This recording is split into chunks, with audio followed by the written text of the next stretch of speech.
Trash. Food Junkie Podcast number 4, Polo ADAMO, basics. Back again. And, we talking about basic shit. So go ahead. Basics, home cook versus basic pro, and then we'll start at a level we understand, and then we'll kind of go from there. And, like, what's the difference between them? Yes. Okay. Well, I think basics for a home cook and basics for a pro cook have some overlying areas, some where they overlap, and I would kind of think that there's some things that maybe a home cook does better than a pro cook. Oh, okay. Just because a professional cook's not going to make the same type of thing as often and doesn't get as much practice like making a casserole as like a home cook, you know? I think like a baked mac and cheese, I would expect a home cook to probably be able to make better than a pro cook. I have a question. Are casseroles looked down upon in the pro world? Oh, they are. Why is that? Oh, in the pro cooking world? Yes. Because why is it only relegated to home cooking? I love a casserole. I think it just doesn't plate as nice. Hold on. Yes, so you said the disrespect for casseroles is real. I don't know. Maybe I'm speaking out of turn. I love a casserole. I'll eat. You're Italian. You're lasagna. Is lasagna the number one casserole out there in the world? I think maybe the most well known. Okay, what's the best to you? Ooh, I don't know. You know what? My favorite casserole is that what is it? Tuna or Lay's potato chips with the tuna with the peas in there. Yes. Oh shit, that one's. What is that officially called? Is that tuna casserole just generally, or do you have to say with the potato chip? You gotta have the potato chips though, because I think if you just say tuna casserole, that sounds disgusting. Does it though? Yes. Even a regular tuna casserole, no potato chip top, still is pretty good. I don't think I've had one without potato chips. Hamburger helper, tuna helper actually. Is scalloped potatoes the most well known? Casserole. Because scalloped potatoes maybe 20 years ago was hot. Scalloped potatoes, like people think that's scallops and potatoes at this point probably. Do they really? I mean, I'm assuming because even the skill of doing scalloped potatoes, I think, is a lost art. People opt out for mashed potatoes or baked potatoes. I think it just kind of, even though it's like too long. Yeah, exactly. It takes too long. So I had to ask that. Even though the other day I made some and I was like, amazing. I just forget how easy it is. Scallop's easy. Yeah. Do you par cook your potatoes? I did not. Oh, okay. So you're the one to slice them, throw them in there with the cream and the garlic and everything. And that was it. I didn't even do garlic in them. It's way easier, I think, than people think. But maybe people got turned off because it became a staple in restaurants for a certain time. And it got too perfect. Thank you. And it felt unachievable. I think so. Because I think that used to be part of the pantheon of home cooking. And then it got consumed maybe by restaurants, and restaurants started flipping it and doing it all different types of ways. And maybe... Is a pot pie a casserole or not? We're going to get in this same... Oh, pot pie. If pot pie is a casserole, that shit is right up there. That is number one. I think so. Because it has the pie shell and it has a... yeah. Yeah. Okay, go ahead. Does a casserole have to be savory? I would say yes. If you say casserole, it's got to be... Because if we say a casserole can be sweet, then we're in the same dilemma that I was talking to you earlier about apple pie. But I mean, is there ever a sweet casserole, like considered a casserole, like a sweet casserole? I don't think so. No, parfait would be the closest, but even then, parfait is just that's different. A stifle. It's a casserole, savory, something. So the disrespect for casseroles is real. Why aren't there more casseroles on restaurant menus? Because maybe it seems too easy, and people get upset that they're going to pay for something that they feel like they could make better at home. Do you think there's a lot of people making casseroles at home? I don't think there is, but I think people believe they could make one just as good, and when they go out to eat, they want to spend their money wisely, and so they probably want something that they know they cannot do. I would think so. I think we did mention something like that when we go out to eat, or at least I go out to eat. I'm like, what is the hardest dish to prepare here? I will order that. Anything braised usually, or anything with a high degree of difficulty, or anything that uses a protein or a protein cut that I'm not familiar with. I'm like, that's what I want. Okay, see, but maybe that's just how we think. Because that is interesting how I want casseroles the weird aren't stuff. I do. I do. It's just because I can't either. I'm not going to acquire those items for me to try this, or I'm not familiar with that technique, or I just want somebody in the kitchen to just work hard, and I just want to see the hardest dish. Well, I think we talked about that's like when you find a dish like that, the person making it is usually having the most fun making that weird thing. That's true. It's the biggest Because challenge. I know I do. Yeah. If the couple of times I got to make chicken liver mousse, I was like, oh, this is like, I'm excited and this is fun, and let's get super weird with it. The chicken liver mousse had to have been a home thing also back then. I think a lot of stuff was home things back in the day. I mean, if you look at like the older cookbooks, I'm trying to, I know I have one up there somewhere. They'll have like multiple recipes for chicken liver mousse, like chicken liver mousse with pear jelly, which seems like, if you say that, you're like, oh, well, that's like emissions, and like, no, that was like Betty Crocker's cookbook. Like, that's what you eat when they didn't make, like, mom didn't make anything. Yeah, that was like okay, we bought our 5 chickens and I made the stock. I got all these livers hanging around. We can't waste anything. Well, when you go to the grocery store, you still the section isn't as big as it was before, but there's always a section with the livers. You know what I mean? And you would almost think it's almost starting to disappear. Basic, it's really small because people don't use it as much as they used to. But I remember younger. I think used you to can see even a bunch of them. go up to the counter, even at like a Safeway butcher. I think you could probably, hey, can I get all the livers you have? Or maybe can I come back tomorrow and get all the livers you have? See? All right, so back to basics. Okay, back to basics. So what can a home cook do, and what can a pro cook do? Home cooks can do certain things better. You mentioned the casserole. That's why we tangent, but go ahead, continue. I think maybe a spot where they overlap should be like a roux. I think like a home cook, and the roux is the butter with the flour, and it's not any more complicated than that. I think people get scared of the French words, and the French words are literally just for pros to communicate faster. It's an elite way of talking. Oh, I got that it's roux. Elite. I think the roux helped become more pop culture when people got into the, I think what dish I could almost specifically, at least in the, let me think here. I think I know it, but I'm gonna wait for you to say it. I know. I'm trying to think now. Are you thinking a style of cuisine? Yes. Are you thinking of gumbo? Yes.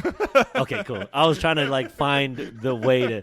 Yeah, I think gumbo's actually brought it in because that's the super dark one. Yeah, where it looks like it's burnt. Yes. It's like 1 second before burnt. It tests your patience for sure. Yeah. And you have to wait and wait. So roux. Okay, so roux would be one of your. This needs to transition amongst a home cook and a pro cook. Yeah, because that's so easy. It is. It is. One of the first things you learn in school. Chicken pot pie. Yeah. Uses a roux. Exactly. For all you amateurs out there, roux are the thing that are going to thicken most anything that needs to be thickened. Yeah. And then if you go to varying degrees, like the dark roux you're talking about, for gumbo and anything of the Creole nature or Southern nature, usually uses dark to medium to dark, like roux. And there's different ways to use roux. I think the one everyone's thinking of is you get the butter hot and dump the flour in for sure. But if you spend a second on roux here, I've seen like high-end kitchens when they make pastry cream, they do it that way. Get their butter hot, add their flour, and then start adding the rest of their custard to it. And I had never seen that before. I had only seen it thickened with a cornstarch, or I've heard of people using gelatin.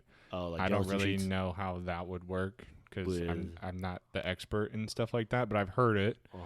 I've heard of people just dumping egg yolks into it until it's thick, and that stuff is rich. Like the dankest. Yes, that so will give you heart disease. But then if you think about it, when you make like eclairs and you're making pot au choux, that's basically a roux that you're starting with.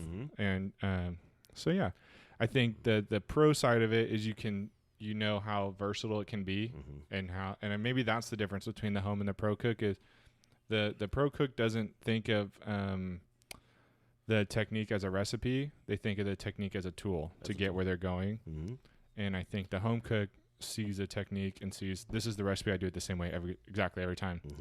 Because I know people ask me all the time, they're like, you just like know what to do next. And it's like, you have to look at them at a different way as like, this is a means to an end. This isn't my end that I add to this other end. And then I magically, there's no magic. No. You did it. It's just as you weren't even aware that you were doing it. You learn techniques, and then now your arsenal is prepared. So when something, you need so something the next done. time you're like, oh, I need this to be thicker. Like, okay, well, I know I have this, and this, and I can think of that. Let me just do it real quick.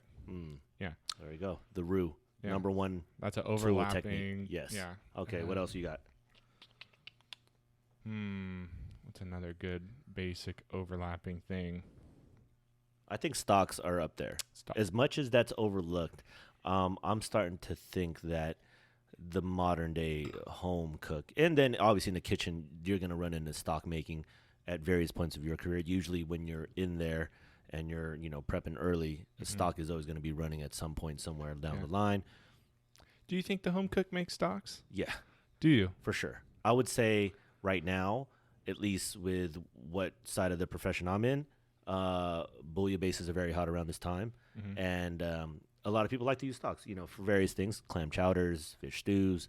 You have cioppino in there, and having a nice base is everything. And as much as I know, bases are great.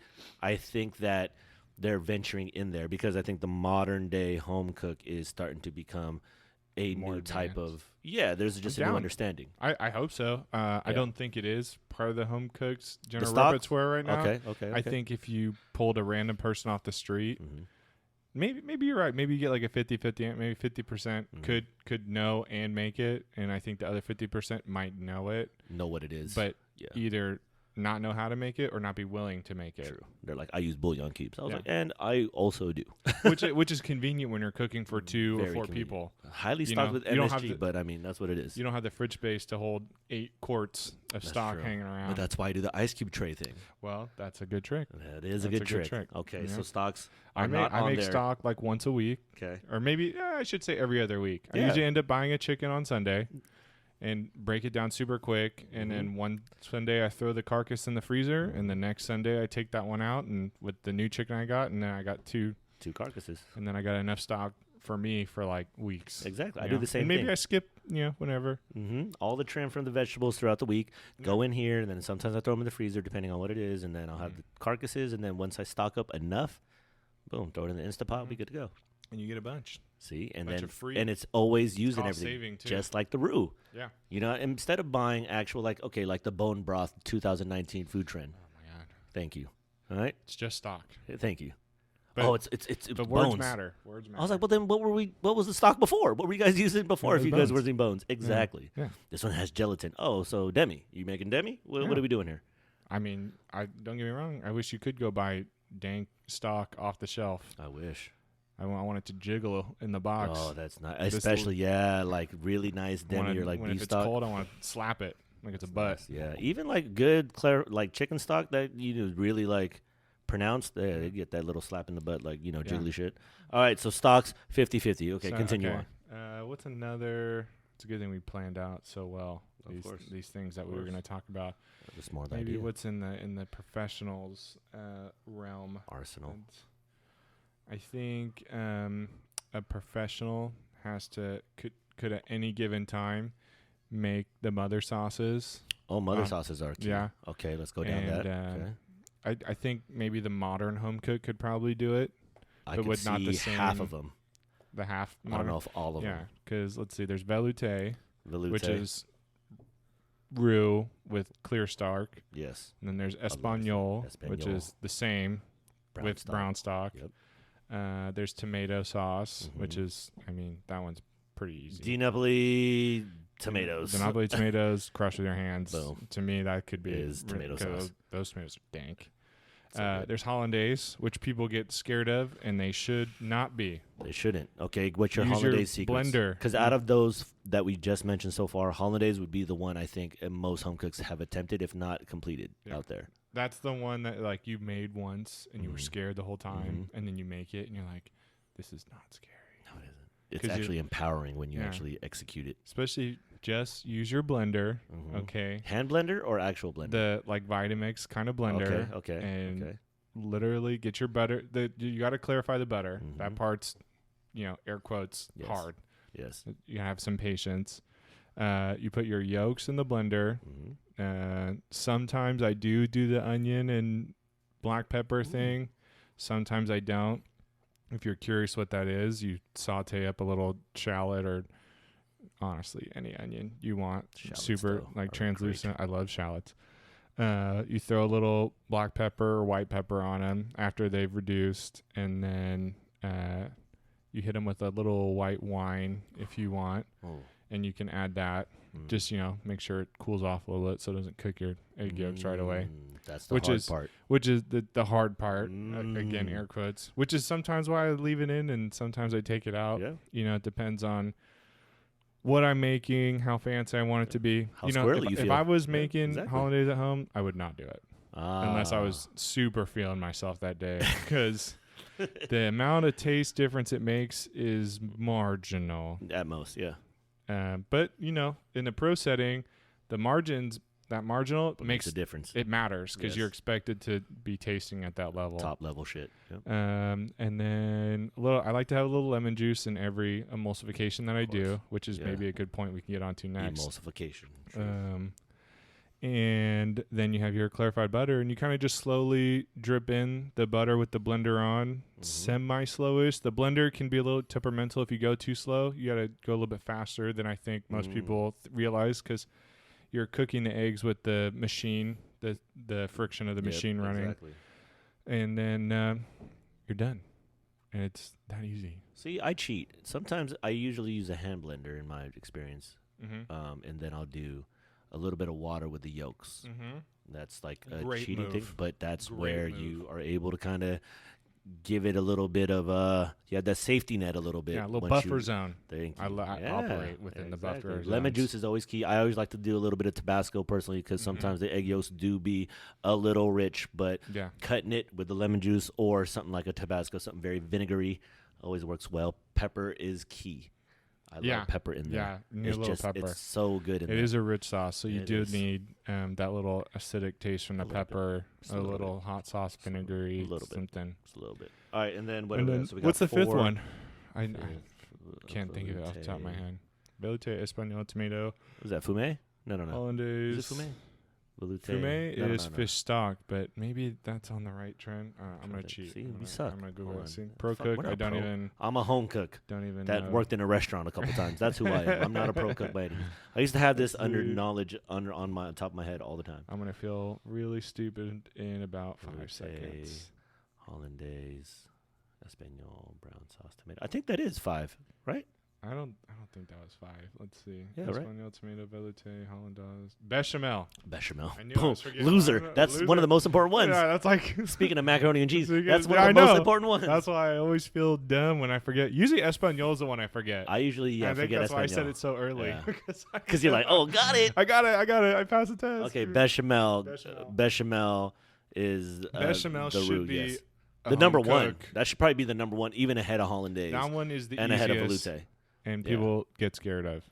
It's the same And thing. It's the same idea. Roux. Yeah, God, making roux and sure. a lot of stuff. Butter is just so good. Well, some people forget to kind of cook the flour down, even a little bit. You Yeah. could just put the flour in the butter. You could throw it in the oven just to cook off the flour Yeah. thing if you want. You know what I mean? But people are scared of that because that's always, well, make sure you cook out Well, the it's flour. like weird. It's weird. Right? Mhm. You're like, what? Yeah, it is. People don't Yeah. like, yo, you can just add a little bit, take a little bit more, add more. I Mhm. mean, the color, just take it off the heat. That's Yeah, kind of yeah. what it is. And then it's the addition of milk Mhm. for that one. Milk. And that's the key. Do you do cold? Hot. I've never really had a problem. I do cold. I just. I don't know if I've ever warmed it up I think- specifically to do it, though. I'm usually used to cold. usually forget that what I'm doing, Yeah, and I exactly. have the root, and I'm like, oh, that's crap. I'm gonna go get the milk from the fridge. And you just pour it in. Yeah, just, but that's pour it in from what I slowly. understand. A good chef of mine, Chef John Mitzowicz, shouts out to the homie. Cold always prevents lumps. I don't know if that's true. That's think- just I think you have to mix, right? One has to be hot, and one has to be cold. roux hot, Yeah. milk cold. And that is ultimately the basis for a mac and cheese, at least a traditional one. Yeah. Don't think for a second you just melt cheese and then you just mix it with noodles. I don't think No. that's how it works. I don't know who's doing mac and cheese out No. there like that, but do not. do Velveeta that. is doing mac and cheese like that. And I mean, killing the game. Velveeta tastes like hollandaise and bechamel put together. That shit is rich. Oh, it's fucking dang. It is rich. I know that shit's good though, That's but it's the just best rich. nacho cheese. I don't It care. comes out already looking like what it looked like in the commercial. That shit looks like warm cream cheese, Mhm. warm orange yellow cream cheese. That's so good. I love Okay, it so we so got bad. bechamel. We got that. All Okay, right, so yeah. emulsification. Let's go back to that. Emulsification, yeah, Okay. that's a word that is scary for people because it's long, I think, Mm. and starts with an E.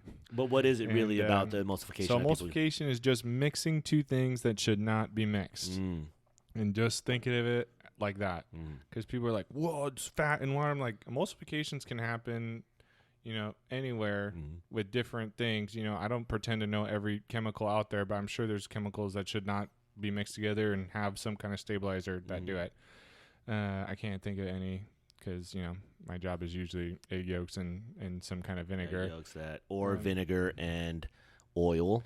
Vinegar, or dressings. For sure. I mean, that's where you usually run into something like that. I mean, arguably a bechamel is an emulsification because the butter with the flour as the stabilizer, Yes. Yeah. So emulsifications are something that seem really difficult and should not scare you at all. What do you think it is? Do you think it's doing it over and over to kind of get that feel and that timing of how to add? Why is it not scary? Well, I mean, what do you think is how do you overcome the fear? With practice, and I think everyone's a little different. If you just tell yourself it's gonna work, nine times out of 10 it works. Also realize that there's basically no thing done in cooking, at least savory cooking for sure, that can't be fixed, even if it goes wrong. That's true. And if it goes wrong, don't keep making it worse. Don't keep dumping oil or whatever you're dumping into like it's gonna magically come together. It's not. Just hit pause for a second and then restart, and there's ways that you can reuse the product so you don't waste anything. Maybe that's what people get scared of wasting. Yeah, that's true. Wasting their money. But I think it's that and scaling back, because I think people follow recipes and do not do the serve 6. And you're like, oh shit, and then they just kind of free ball some things, or they just kind of roll. Like, I didn't really want this much, and you can always scale down recipes. I mean, it's just a math thing more than anything. Yeah. It's not complicated math either. It isn't. I promise. It really isn't. You just get a calculator, take all that. Yes, exactly. Half is always easy because they always do that serving size shit. There are some websites out there that do the adjustments for you, which is actually quite nice. I've seen those. Yeah, I was wild. like, that's what Someone they're living in the world figured today. it out. Thank you. The internet's sure been it was around like forever. One line of code, and they did it easily. They figured it out. I mean, that's what it is. Okay, I like that. So emulsification, mother sauces. Okay, what other basic home versus pro stuff, basics that kind of cross over? Trying to think. I think a pro technique that home cooks could do and don't think about enough is efficiency. Because I know I remember being on a vacation with some friends, and I forget what dish they were doing. I don't even know the dish. They told me it was something like chicken, and they had to make like sauce for it. That's what they wanted to make, sauce with the drippings of whatever chicken. And they were like, do you mind helping us out? I was like, no, absolutely, I'll help you out. Whatever. It's all good. And I remember they had the pan that they had put, like the roasting pan that they had put in the oven. And I remember just like taking the chicken off and putting that pan right back on the flames on the stove and doing it right. And their mouths just dropped. And they were just like, what is happening? Yeah. And I was like, oh, well, I'm just getting the stuff off. And they're like, we usually pour it into a pan and scrape everything off, but like the way you're doing it, we don't even have to do that. They were just like, in amazement that I had saved the dish and just didn't even think about it. And I was like, honestly, I've never even thought about dumping it in a pan. That is something you kind of take. I don't know if that's being. Oh shit! Hold on, give me a second. Oh. Hold on. I think it's my connect here. All right, so go ahead. You were saying apologies. And where efficiency. And you're talking about you're doing a roux and you're doing the old school technique, taking the roasting pan, putting it up top, just deglazing, doing the whole thing. Why can't that roasting pan go right on the stove? Why? Just because it doesn't look like it belongs there? How do you think that happened with your friends? Do you think that's just something that they heard that you're supposed to do, like in terms of putting it into a pot, or they just thought, why use the same pot? Did they even know roasting pans could go on the stove top? That's think crazy. A lot of people don't think about sheet pans going on top. Oh yeah, it's stainless steel. They're like, that's a roasting pan. That's an oven pan. Yeah, it's taken on 500 degrees in there. Okay. Yeah. Just put it up top, or that in fond reverse. On there. Yeah. Or in reverse. Yeah, like if I cook a chicken in a pan, I just put the pan in the oven. That is kind of weird. I don't take it. Or like if I'm doing Brussels sprouts, I'll do this a lot for Brussels sprouts. Yeah. Get them all colored up in the pan. This is like super restaurant maneuver, okay? Yeah. We don't get the color by roasting it all the way. No. The roasting is like a secondary effect just to finish the cooking process. That's why it always looks great, is because we spend the time to get the color on the high direct heat of a pan. when you get the color that you like 90% want, then you put them in the oven to get them cooked through. Finished. Yep. And they're not overdone, and they're not shrunk to like, whatever that is. You don't do it all the way in the oven where you're like, oh, I hope they get enough color. Why don't they just tell people to do that? Instead of recipes, I was like, 350 degrees, 35 minutes. It's a lot easier to just do it in the oven. That's for sure. true. It requires a lot, and if you have a family of 4 and you're cooking and trying to, I don't know, finish the laundry or, that's true. Your ain't got time to son saute up or top daughter is like, can you help me with my math homework? That's a good point. It's so much easier just to have everything in the oven as a casserole. Maybe this is where the to figure out the casserole. Yeah, that's true. The ease, because it is easy just to build something, put it in the oven. Yeah. It takes a lot of time to get ready. It still takes technique. It takes technique and thinking about it. Yeah. But I mean, I think the efficiency of a pro cook is undeniably faster than a home cook. And do you learn efficiency in your career? You learned it watching other people, and plus the techniques everybody told you.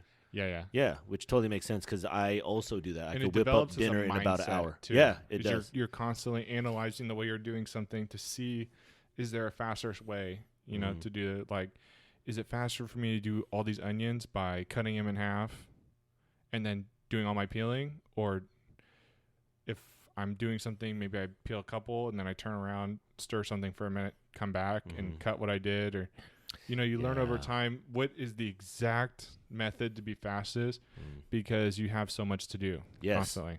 That's why I usually get in that big, how people used to take those like baking sheets and then you write down the prep and at what order, because you do start something knowing that you can get back to it at, this point, and then you do this in between. Yeah, I mean, but that does take years of experience to know how to prioritize. And what's a project I can do throughout the night on the line? Like when I have I can, I don't know. Peel I can garlic, prep out the shallots, Brussels sprouts throughout the night, as long as I have the ends cut off. Yeah, it's based on efficiency there. But see, maybe this is to our point. Maybe the new home cook, because we do live in an efficient, quote unquote culture now. Things are being pushed forward. Multitasking, so on. You know what I mean? So maybe that becomes, as we talk about this, maybe that becomes the new thing that home cooks maybe equip. I've seen some modern, the new modern home cook that's super interested in cooking and would never do it as a career. They do some efficient things. Like I know a lot of people who bake at home are particularly good of like, oh, I like making this cookie and the dough. I just make a 4 times batch of the dough every time and put it in the freezer. That is restaurant stuff right there. 4 times I want to make it, it's already done there. Instead of doing fresh baked, because it's like a lot of it and frozen then I don't have works. to do the dishes as many times, right? So it ultimately home bakers are pretty good at that. I think traditionally home bakers have always have been on par with professional bakers. I think where professional bakers kill it, at least in the last 5-10 years, is the innovative ways that they've been able to kind of and they do it way more. They have way more. So they know this recipe of pear ginger cake needs 10 teaspoons, instinctually, or needs 9.5 teaspoons to be perfect, and 11 is too many. Yep, because that is baking for you. It is a little more. Yeah, so I bet, and I think that's just a repetition thing. I'm sure every home cook or a lot of home bakers have that recipe that they make perfect, and it's usually some kind of like, oh, my Irish soda bread. Everybody asks me for my Irish soda. Or everyone asks me for my pumpkin cake every year.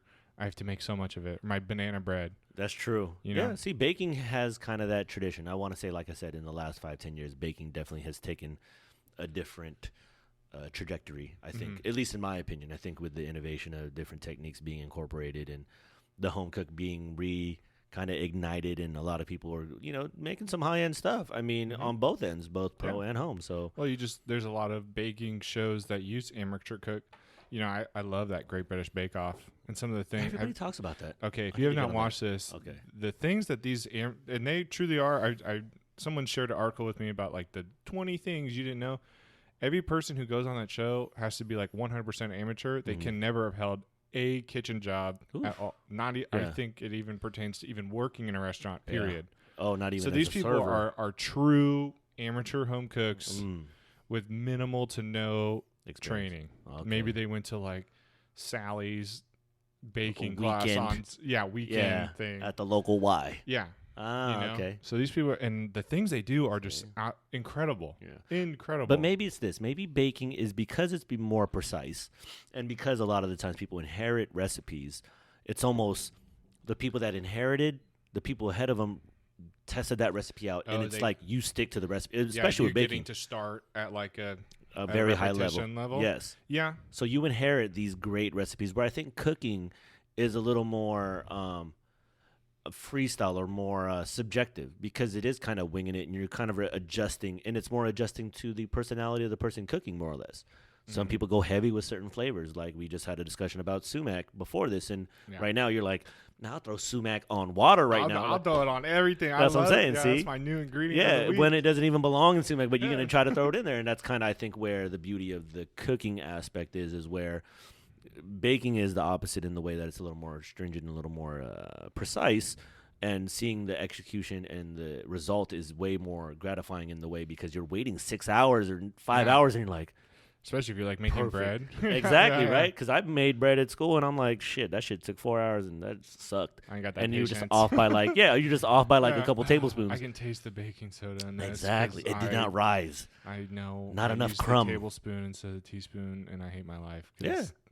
4 hours behind. Yeah, exactly. Now you're like, fuck, okay, I gotta, that's why baking. That's true. When something is baked, it's kind of finished. You can't really, put more lemon into a cake once it's done baking. Nope. You just gotta throw that shit in the trash, like fucking. You're like, well, guess I'm the only one gonna be eating this, because I would never serve this to my neighbor. But good thing though. See, the good thing about baked goods is the cost of doing that shit is like a quarter of actual, where cooking comes from. Yeah, right. Flour, water, egg. I think people get too stressed out about everything being perfect all the time. That's true. And it's like, that's just never gonna. I don't make everything perfect all the time. No, I usually have to adjust something or whatever. Yeah. And if I bake something, it doesn't come out perfect. Good homemade is still better than good at the store. Yeah, that's true. Cost wise, and then flavor wise, you're not going to be too far off. No. Not you, unless you just make a horrid mistake and then think you're going to be able to bake with an extra cup of baking soda somewhere. Like, that's not how that works. No. If you're anywhere close, it's a little off. Not enough rise, not enough crumb, not enough, whatever. And if it's really bad, turn it into bread pudding. And then you're fine. Chop it up. You're good. Crumb on glaze on top. You're chilling. Some berries. Fine. We're good. Yeah, you know what I mean? Then we're good. Don't worry about it. That's baking for you. Yeah, Cooking, don't stress. Something different. Don't stress about being perfect all the time, and magically all of a sudden everything starts getting way better. But you're also asking the human person, which a lot of people out there want to be perfectionists, and I think that's the beauty of cooking. Hey, I it's get humbling. Me too. It's humbling. I'm before we started, you saw me. Oh, I can't. I gotta I can't move do this anything. here. This lemon, I gotta rotate it so it looks at us like this. I'm like, man, what's wrong with bro, this guy just right chill now? out. Jeez Louise. Efficiency. Okay, I can definitely see that. I think that will become a new tool built in the arsenal of the home chef. What else we got? Well, I'm going to keep going on efficiency. Okay, keep on going. Because we talked about bakers being good at it, and I think maybe the next thing that home cooks should get good at is being good at the savory side. And it's something I tell people all the time. Pretty much every meal that you're going to make at home is going to have a starch. And I think starches worry people about getting right because it's supposed to be easy. And it's like, whenever I cook a starch, I cook double or 3 times as much as I need. And then I have it for the next couple of meals.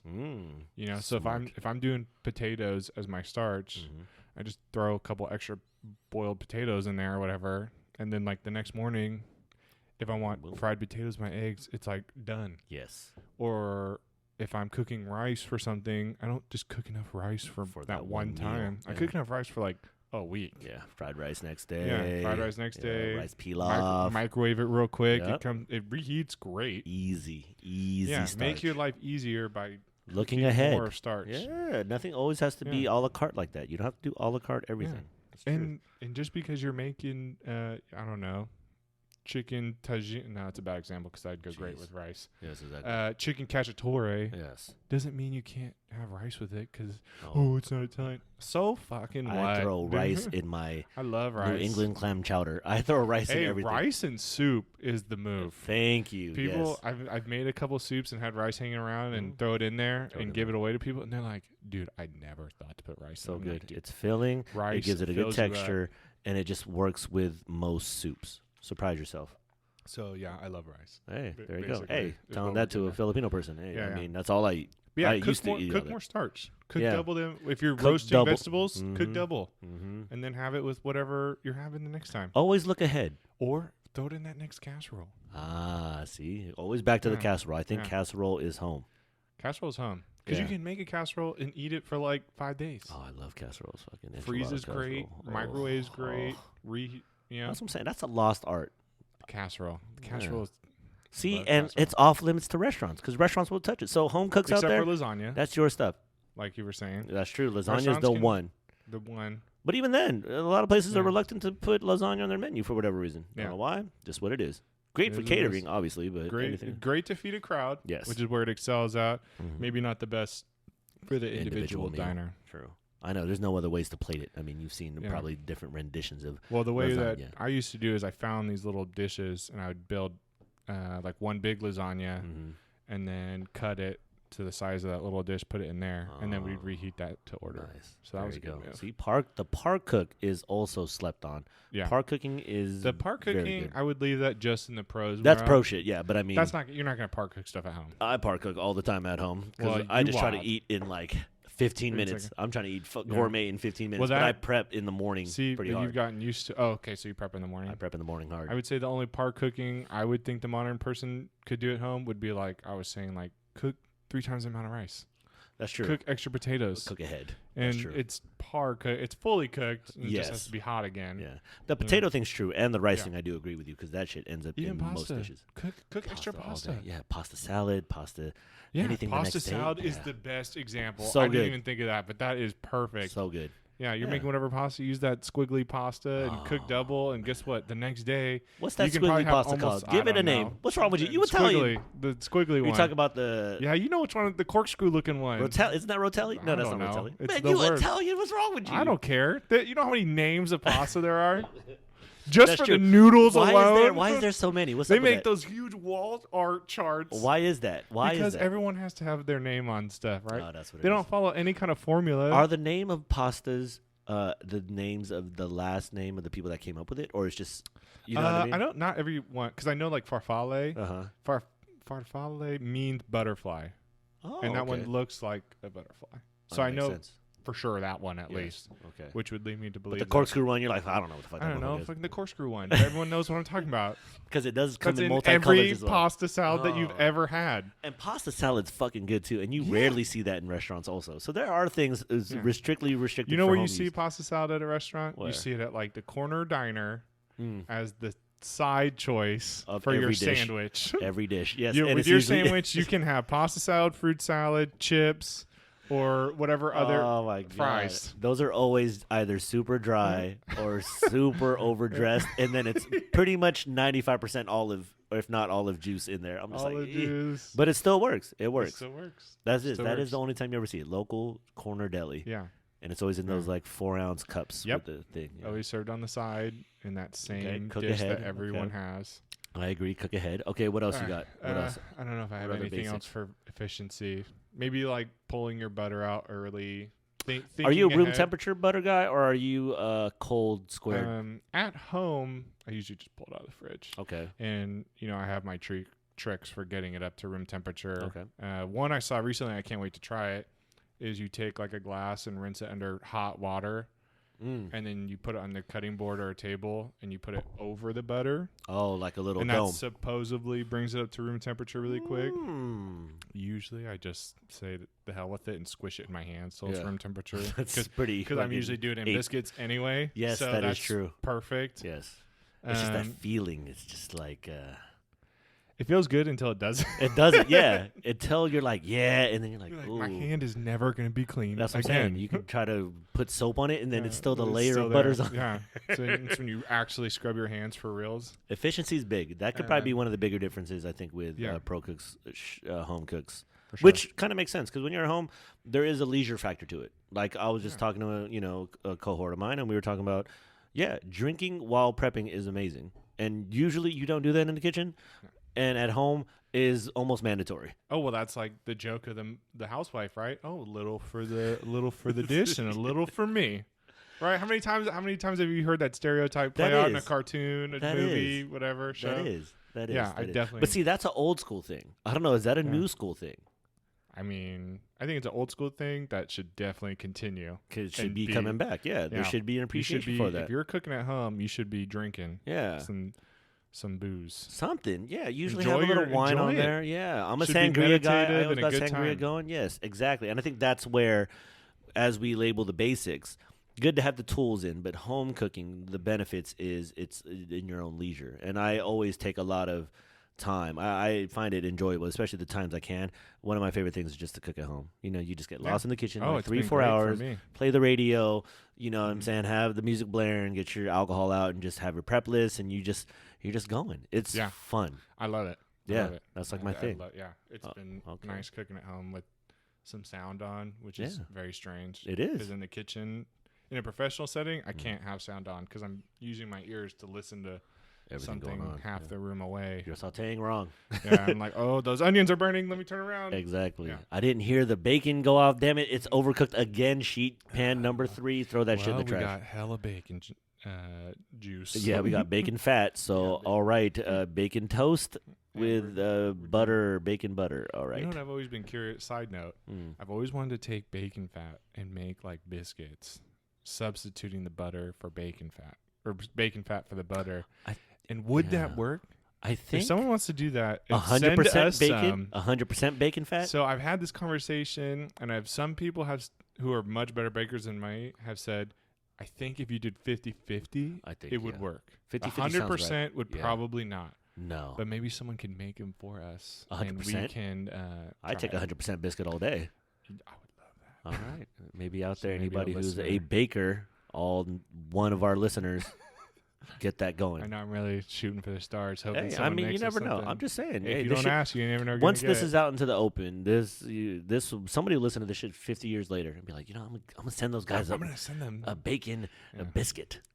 Yeah, no, that does make sense. I want to say 50-50 would work. I'm not a baker myself, but I want to say this came across my culinary career at least a couple times because there's always that time where there's a shit ton of bacon fat. That's just kind of something that's always going to be around in the kitchen. I don't know how. It's always somewhere near the saute. It's always somewhere. It's going to end up in the Brussels at some point. It's going to end up in. I know, it always ends up in the standard. Yeah. Well, because maybe that's a good segue into the next topic: Boom. pro versus home. Okay. The pro kitchen does not waste. Ever. Very, very few things get wasted. Even those outer Brussels. I know I keep going. It's because I was just dealing with Brussels sprouts the other day. Even the outer leaves can get cut really fine and put into something. Or a lot of things. The new thing now is to ferment the scraps. Is that a new thing? I think it's an old technique that's been rediscovered. Yeah. I definitely know the kimchi revolution and kind of the fermented pickle thing has been a trend or kind of been on the forefront the last couple years. It helps you use up the scraps that maybe you couldn't use up, maybe the apple peel, like what the hell am I going to use apple peel for? But maybe if I let it sit for a while, maybe it gets sweeter. I don't know. Maybe I make really weird, funky apple sauce with it. I don't know. Yeah, that's true. But why, if it's going to go in the trash, why not play around with it and see what you make? That's what recipes should do. Recipes should come in bulk and then should be like, here's what you do with all the scraps. I mean, well, and compost is a old big thing now. I think a lot of people compost. It's thank you, general public, for being much better about not just throwing stuff away. Compost is a good move. Yeah, compost has become the future gardeners and all the planters out there. Really, it's slowly if your ferment goes wrong, you can just compost it anyway. Exactly. It's basically halfway there. A controlled compost. It's halfway there. You're good. You don't like that shit? Throw it in there. Throw it in the dirt. It'll be fine. Yeah. A lot of composters out there. Yeah. That's a good move. So efficiency and then using everything. You're looking for good yields and then using everything. Keeps your food costs down. So maybe the thoughtfulness of the pro cook. And I think we talked about that's what you pay for when you go out is the skill, the talent level, and the thoughtfulness going into everything that's happening around you. You're not just paying for that seared chicken breast, you're not paying for the should food be itself. Cooked perfectly. Yes. You're paying for that. That's the baseline. But you're also paying for what they did with those chicken bones to make the stock, to make the chicken demi. That's the journey sauce on the from plate. the chicken to make it to your plate and everything in between is the important part of what cooks and chefs and anything in behind the house does. I think I said that before. I think it's John George. Was it John George? One of them chefs. He said that. He was like, "Yo, our job is to make sure this product sees, its exit to, after its life. Like that is important. If you are into the whole idea of start to finish, plants, produce, proteins, all those things have a start area, and then chefs and cooks and anybody behind are the last line. They are the person that is sending them to, to you to consume. And there's a lot of things that have to go on for that to get on the plate. And I think, and I don't want to be too, like Portlandia about it. Like, how Portlandia's like, what was the name of it? And I want to know. What was I love that. It's a funny thing. It's a funny thing. And if you've been to Portland, that's how it really is. That's that's not even a parody. That's like I would take that as a real scene. I can't wait to go to Portland at some point. I'm just saying, that's a real scene. I've been to Portland quite a bit, and I love it. It's a little overly for me, but if you do want to emphasize the journey of food to your plate and be very conscious about that and understand, just kind of even respect it. As long as you respect it, I think you're fine. You're good with it. And I think that's very important. I think that is, at least one of the many jobs of cooks and chefs out there, to have that respect for the craft, because that's what ultimately keeps us in, business and keeps our traditions alive, at least to have that respect. It's definitely something that gets fostered in the professional kitchen, whether you start having it super strong or whether you develop it over time with realizing it's important to your bottom dollar. Not only is it important to your bottom line, but it's also just a respectful thing to do, is to do the best job you can. Yeah, it's conscious. There's guys out there working the fields and trying to get the right soil just to get that thing to grow right, and then to throw it to you, and then for you to throw like, a third of it away is already, crazy. But you try your best, especially in kitchens, to try to utilize and find a home for everything. And you got to, give it up to the kitchens out there that really, put an emphasis on all the way into that. Yeah. And it's not every single kitchen, unfortunately to say, but I mean, it's to each his own. It's just understanding that you do make a choice as a consumer to go in there, and the expectations, are really up to you, but baseline, the food's always perfect. Anything after that, yes. You vote with your dollar. Boom. That's my favorite thing. There you go. That's as democratic as it get right there. Vote with your dollar. It's true, because that's the one bargaining chip that, consumers have, and with anybody trying to sell a service. And if you don't hold them up to the standard, I mean, they'll meet whatever you ask for. They will not be go forced past to. it. Exactly. Yeah. Exactly. Yeah. So it's really where you put your dollar at. So if you vote by saying, "Hey, I go to this restaurant because I know they use everything," or I like going to my friend, I don't know, Brian's house because he uses everything. You vote with your dollar. You vote with your time. Vote with your time. Vote with your dollar. It's as simple as that. Yeah. Cool. Pro versus basic. Is that it for all the? I can't think of another one's not jumping out to me. Drink more water. How about that? That's not. That's life basic. That's a life basic. You're trying to enforce these water things. You must be sponsored by a water. I know. I company. Should be sponsored by just General Water at some point. I can't believe we have to promote that just to be like, hey, everybody drink water. But it is interesting that not a lot of people do. No, gallon a day. No, trust me, I wasn't on there either. I was once before somebody who drank a cup every week. I used to drink like 4 Dr. Peppers a day. That is nothing wrong with that. But when you start drinking soda, it's like really an addiction. Especially if you hadn't had it in a long time. Like usually holidays is where I get pretty guilty, because I know there's that area where once you have it, after you've had a break, you taste them and you're like, this is too sweet. Yeah. And you're like, I used to drink how much of this a day? But then you fiend for it after that. You're like, I'm going to get another cup just because it's the holidays. It doesn't matter. Whatever. I'll just take this 2 liter with me. And I'll just fill up my cup. It'll be for the crowd. It's so AKA good. My cup. Exactly. It's so good. So good. Anyways, no more I'm trying to think of other basics. I mean, aside from tools and stuff like that. Yeah, but I wouldn't put tools as those are, I don't know, those aren't techniques. It's subjective.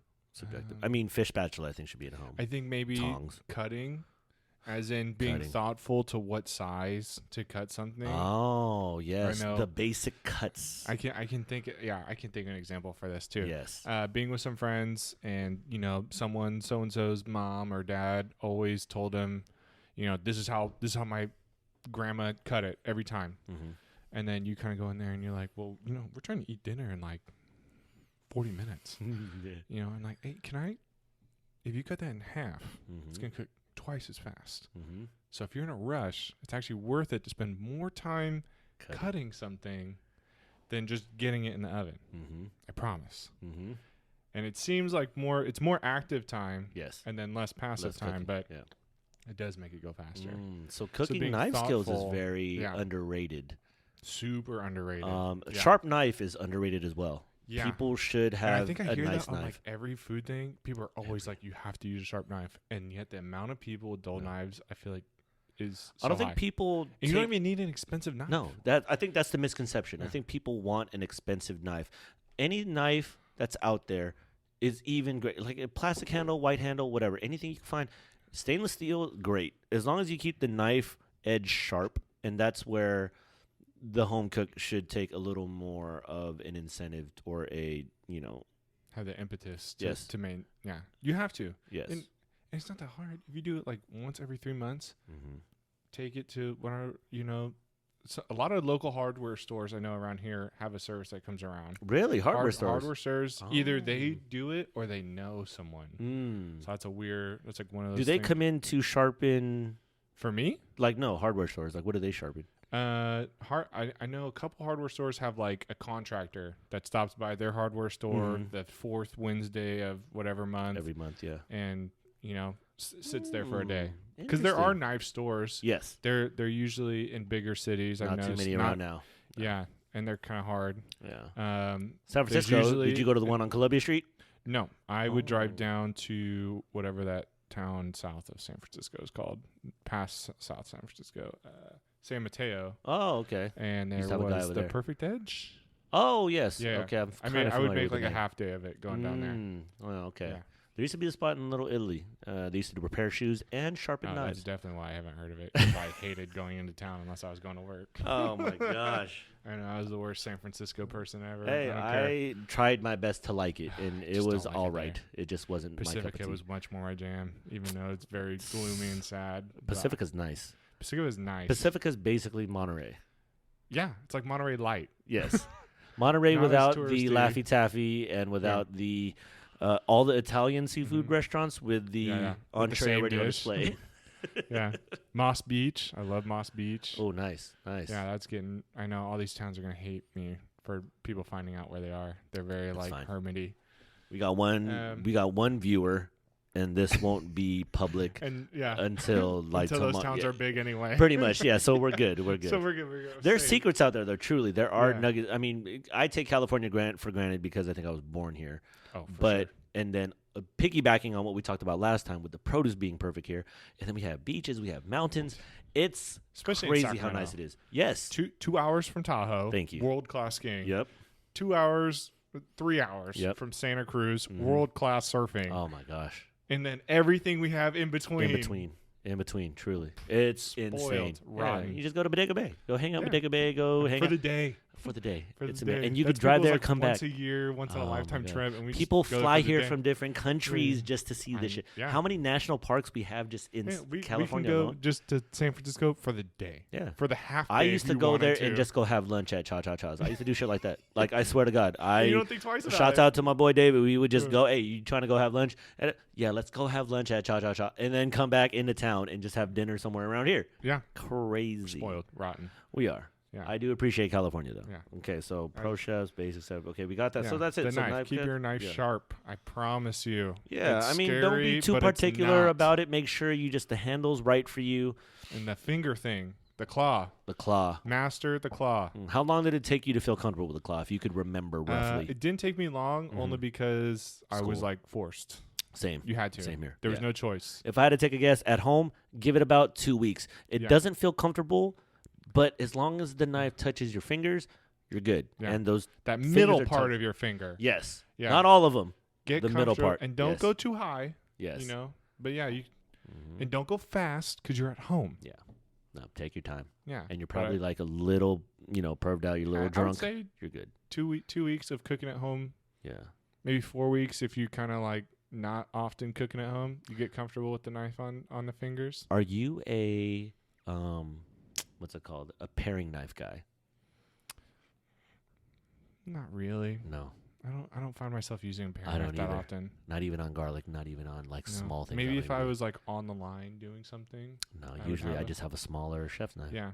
See? Yeah. I think we talked about this. I don't know Yes, if we talked on about toolkits. on On toolkits. live on for the listeners. Yes. But I do remember talking about. I always heard the 10-inch chef knife was the way to go, Yeah. and I could not disagree more. Yeah. No. The 6-inch chef knife utility. There used to be a Wusthof 4 and That'd a be- 5. that'd be Those were good. badass. I have a That'd be 4, cool. I think, or a 5 A 4 for the would line. be perfect for the line. Yeah.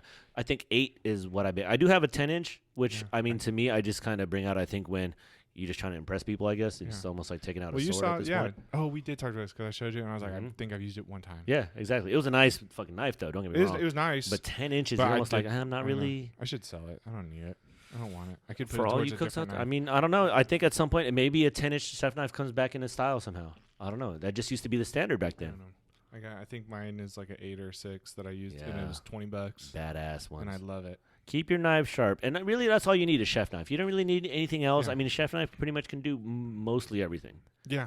Mostly And get everything. something that's comfortable for your hand. Yes. The then- handle is everything. The dollar amount is not important No. compared to the comfortable Hmm.